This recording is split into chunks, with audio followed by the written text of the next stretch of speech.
আসসালামু আলাইকুম। নিত্যদিনের রান্নাঘরে সবাইকে স্বাগত। আজ আমি তৈরি করব আলুর চিপস।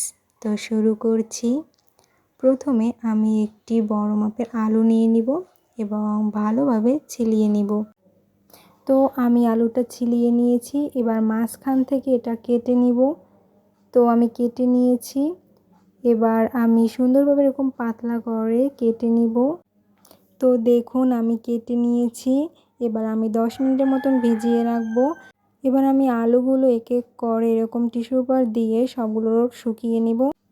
তো আমি সবগুলো শুকিয়ে নিয়েছি, এবার আমি সবগুলো ভেজে নিব। এবার ফুটন্ত গরম তেলে আমি এক এক করে সবগুলো ভেজে নিব। তো চুলার আঁচটা আমি মিডিয়ামে রাখবো। এবার আমি নেড়ে সবগুলো ভেজে নিব।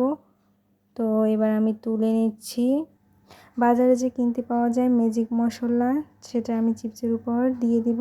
তারপর সুন্দরভাবে এরকম মেখে নিব। তো দেখতেই পাচ্ছেন আমার চিপসটা কতটা পরিমাণে ক্রিস্পি হয়েছে।